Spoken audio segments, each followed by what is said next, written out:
जी अस्सलाम वालेकुम dear students, welcome to Rifa international online classes में। कैसर इफ्तिखार आपका इंस्ट्रक्टर बच्चों। अच्छा, ऐसा है कि आज हमारे टॉपिक के जो लॉन्ग क्वेश्चंस तो कंप्लीट हो चुके हैं, तो आज मैंने कहा चलें शॉर्ट क्वेश्चंस को भी डिस्कस कर लेते हैं। तो जैसे हम क्लासेस में करते हैं इंशाल्लाह ताला, भाई यहाँ भी मैं कोशिश करूँगा कि आपको अच्छे तरीके से ही एक्सप्लेन करूँ। तो जी पहली बात है बच्चों कि किसी भी टीचर का लेक्चर लेने से पहले आपने अपनी बुक्स को, कंसर्न बुक्स को, यानी कि जो रेलिवेंट बुक है उसको आप अपने सामने रख लिया करें ताकि आपको आसानी से उसकी समझ आ सके। ठीक है बच्चों, वो आपसे नंबर 1 क्वेश्चन पे आपसे पूछ सकता है what are the important components of the business. तो बिजनेस के कौन कौन से कंपोनेंट्स हैं? तो नंबर 1 है इंडस्ट्री और नंबर 2 है कॉमर्स। ठीक हो गया बच्चों। इंडस्ट्री क्या है? Define industry. Industry is that part of business which is connected with the production of goods and services, यानी कि लाइक अ फैक्ट्री, जहाँ पर आप कोई ना कोई प्रोडक्ट्स, कोई ना कोई गुड्स या सर्विसेज को प्रोड्यूस करते हो। ठीक है, फॉर द अल्टीमेट कंज्यूमर्स। ठीक हो गया बच्चों, ये बात मैंने एक्स्ट्रा की है। तो इंडस्ट्री की आपने डिफाइन करना है जस्ट इंडस्ट्री को, तो वहाँ पर क्या है? प्रोडक्शन ऑफ गुड्स और सर्विसेज होती है, यानी कि अशिया की पैदाइश और ख़दमात की पैदाइश इंडस्ट्री में होती है। ठीक हो गया। उसके बाद आता है जी बच्चों कि डिफ़ाइन प्राइमरी इंडस्ट्री। इब्तदाई जिसको आप इंडस्ट्री बोलते हैं वो कौन सी है? तो प्राइमरी इंडस्ट्री इज़ इंगेज्ड होती है, यानी कि बिज़ी है इन द प्रोडक्शन और एक्सट्रैक्शन ऑफ रॉ मटेरियल्स, या तो पैदाइशकार में या एक्सट्रैक्ट करना, ज़मीन से निकालना, किसको? रॉ मटेरियल को, which are used in secondary industry. तो इससे बिल्कुल क्लियर हो रहा है कि प्राइमरी इंडस्ट्री के अंदर आपने क्या करना है कि वहाँ से जो वहाँ पर जो प्रोडक्शन होती है, किसकी होती है? रॉ मटेरियल की। रॉ मटेरियल की प्रोडक्शन होती है या उसको ज़मीन which are used in secondary industry. ठीक हो गया बच्चे। उसने कहा है कि वो कौन कौन सी प्राइमरी इंडस्ट्री की टाइप्स है। तो there are 2 types of primary industry. Number 1 है एक्सट्रैक्टिव इंडस्ट्री और नंबर 2 है जेनेटिक्स इंडस्ट्री। अच्छा बच्चों, आपसे वो क्वेश्चन जस्ट अलग-अलग भी पूछ सकता है कि एक्सट्रैक्टिव इंडस्ट्री को डिफाइन करे, जेनेटिक्स को डिफाइन करे। तो बहरहाल आपसे जब वो कहे ना explain the types of primary industry, तो आपने दोनों टाइप्स लिखनी है। तो नंबर 1 पे है एक्सट्रैक्टिव इंडस्ट्री। उसमें क्या होता है? एक्सट्रैक्टिव इंडस्ट्री के अंदर बेसिकली क्या चीज़ें हैं कि in this industry hidden resources below the surface of the earth are extracted, यानी कि जो रिसोर्सेज, जो वसाइल हैं आपकी ज़मीन के अंदर छुपे हुए हैं surface of the earth, are उसको खोजा जाता है, extracted. All kinds of minerals are the example of such industry. तमाम मिनरल्स इसकी एग्जांपल है जिसमें आप खोज लगाते हैं ऑयल की, गैस की और कोल की। नंबर 2 पे आता है बच्चों जिसमें जीन से रिलेटेड है वो। ठीक है, genetics industry is an industry engaged in the reproduction और multiplication of certain species of plants and animals, यानी कि इकट्ठा किया जाता है उसके एनिमल्स और प्लांट्स के स्पीसीज को, या उसको रिप्रोड्यूस किया जाता है, जैसे प्लांट नर्सरीज हो गई, पोल्ट्री फार्म्स हो गए एंड कैटल ब्रीडिंग्स एट्सेट्रा। ठीक हो गया बच्चे। ये रिप्रोडक्शन से मुराद है कि जानवरों से जानवरें बढ़ते जाते हैं, पौधों से पौधे बढ़ाए जाते हैं, इसको रिप्रोडक्शन बोलते हैं। ठीक हो गया बच्चों। सेकेंडरी इंडस्ट्री क्या है कि these industries use raw material, ये इस्तेमाल करते हैं रॉ मटेरियल को यूज़फुल गुड्स के लिए एन अदर फॉर्म, यानी कि रॉ मटेरियल को इन द सेकेंड शेप में देने के लिए आपकी सेकेंडरी इंडस्ट्री यानी कि काम करती है।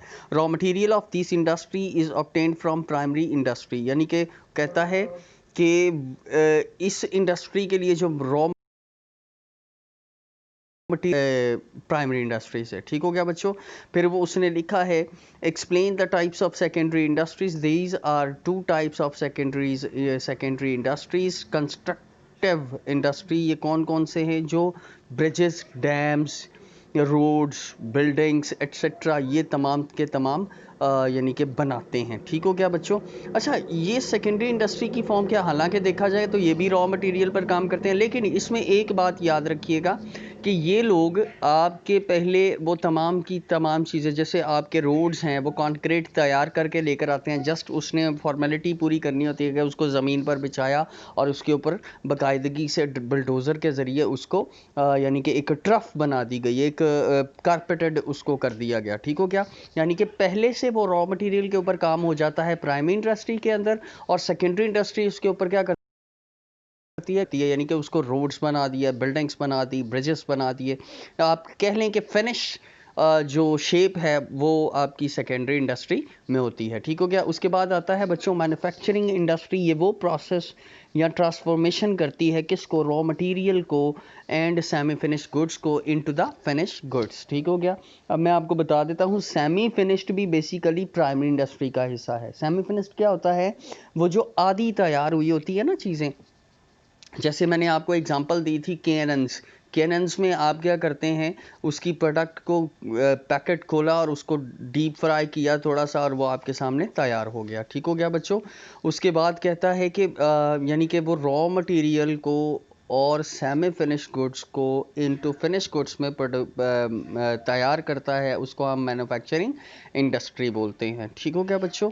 उसके बाद हम बात करते हैं what is meet by commerce. Commerce क्या है? कॉमर्स में वो तमाम एक्टिविटीज़, फंक्शंस, इंस्टीट्यूशंस शामिल हैं जो कि transferring of goods from one place of production to the ultimate consumer, यानी कि वो यानी कि आप कह लें कि स्टेज है जिसमें आप या तो ट्रांसफॉर्मेशन करते हैं, या आपकी ट्रांसफरिंग होती है, या आपकी एक जगह से दूसरी जगह एक यानी कि प्रोडक्शन लेवल से लेकर अल्टीमेट कंज्यूमर्स तक उसको पहुंचाता है। जैसे ट्रांसपोर्टेशन ऑफ गुड्स है, ट्रेडर्स है, एजेंट्स हैं, इंश्योरेंस कंपनीज है, फाइनेंशियल इंस्टीट्यूशंस है, पब्लिसिटी है एंड वेयर हाउसिंग, ये आपके कॉमर्स ही का हिस्सा है। यानी कि ये वो टूल्स हैं जिसकी मदद से आपकी जो चीज़ें हैं वो प्रोडक्शन से लेकर, यानी कि वो इंडस्ट्री से लेकर अल्टीमेट कंज्यूमर तक पहुंचती हैं। जैसे अगर आपने इसकी पब्लिसिटी एक एग्जांपल है, पब्लिसिटी में क्या, इश्तहारबाजी। इश्तहारबाजी क्या है, कोई प्रोडक्ट बनाई है, उसकी इश्तहारबाजी की है और उसकी मदद से लोग उसकी तरफ माइल हुए हैं। तो इट मीन्स कि this is the part of the commerce. ठीक हो गया बच्चों? अब हिंड्रेंसेस हैं can be removed with the help of commerce. के कौन सी हिंड्रेंसेस, यानी कि कौन सी रुकावटें, हर्डल्स बोल दें, आपकी हिंड्रेंसेस बोल दें, कुछ भी कह दें, तो वो कौन कौन सी ऐसी हिंड्रेंसेस हैं जो रिमूव हुई हैं फ्रॉम द कस्टमर, तो कॉमर्स सॉरी। नंबर 1 है ह्यूमन ऑब्स्टिकल, जिसमें हमने पढ़ा था कि इंसानी जो ऑब्स्टिकल है वो किस तरीके से इंसानी रुकावट दूर हुई।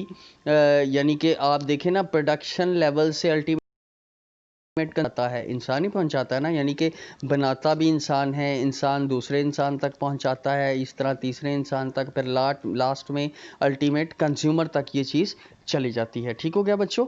उसके बाद आता है ऑब्स्टेकल ऑफ टाइम है। टाइम की बात की थी, हमारे पास टाइम की अगर शॉर्टेज है तो हम उसके जो यानी कि वो जो प्रोडक्शन लेवल है अगर हमारा एक्सीड कर गया है तो हम उसको स्टॉक कर लेते हैं। स्टॉक आगे जाकर हमें इन फ्यूचर दोबारा हमारे काम आ जाता है, तो ये इसकी वजह से हमारा टाइम भी बच जाता है। ऑब्स्टेकल ऑफ प्लेस है कि एक जगह अगर चीज़ें कम हो गई और दूसरी जगह सरप्लस है, यानी कि चीज़ें बढ़ गई हैं, तो वहाँ से उठाकर हमने कहाँ पर दे दी हैं, जहाँ पर चीज़ें कम हैं। तो ये एक हर्डल है, एक जिसको हमें कॉमर्स ने सिखाया कि इस तरह पूरा करना है। देखो ज़ाया नहीं होती चीज़ बढ़ जाने से, बड़े को बहुत ज़्यादा जगह होती है। ठीक है? बड़ी चीज़ को बहुत ज़्यादा जगह है, यानी कि कोई चीज़ हो गया है तो वो जिस जगह पर आप कह लें कि चीज़ें यानी कि शॉर्टेज हो गई है वहाँ पर प्रोडक्शन की, वहाँ जहाँ पर एक्सीड कर गई है, सरप्लस हो गया है, वहाँ से उठाकर दूसरी जगह पर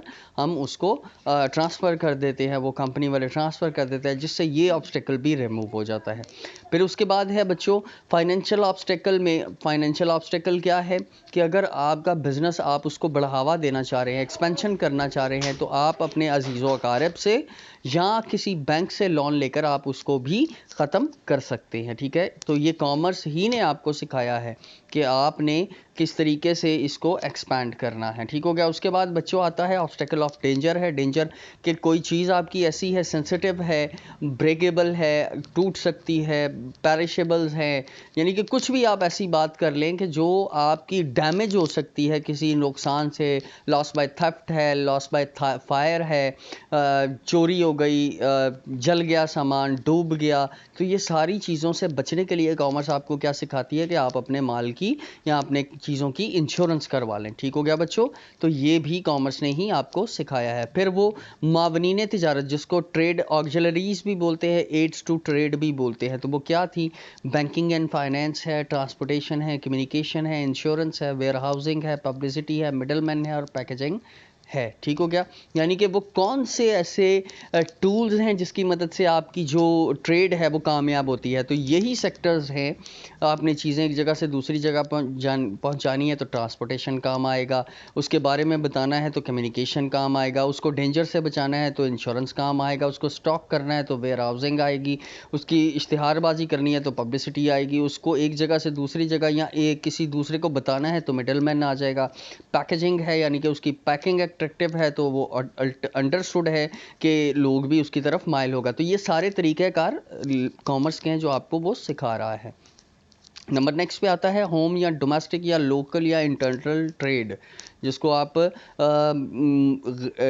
लोकल ट्रेड यानी कि आप मुल्की तिजारत भी उसको बोल सकते हैं। तो ये है कि exchange of goods and services from one place to another place in the same country, यानी कि बाइंग एंड परचेजिंग जो है वो बोथ एक ही कंट्री में हो रही हों, इसके बायर और सेलर एक ही कंट्री से बिलोंग करता हो, उसको आप लोकल या डोमेस्टिक ट्रेड बोलते हैं। बच्चों ये 10 क्वेश्चंस थे जिसको मैंने आपके सामने डिस्कस किया है। आप उम्मीद करता हूँ आप अच्छे तरीके से समझ गए होंगे। मेरा बेटा फिर एक दफ़ा मैं बता दूं कि आपने लेक्चर सुनने से पहले अपनी बुक्स को अपने सामने रख लिया करें, ताकि आपको समझने में भी आसानी हो कि टीचर बेसिकली क्या क्या रहा है। ठीक है। और इसको याद करने के बाद आपने तरीके से लिखना है ईमानदारी के साथ, ताकि आपकी तैयारी रहे। ठीक हो गया। Thank you very much. अपना बहुत ज़्यादा ख्याल रखिएगा। फिर इंशाल्लाह ताला ज़ूम मीटिंग्स में आपके साथ मुलाकात होगी। अल्लाह हाफ़िज़।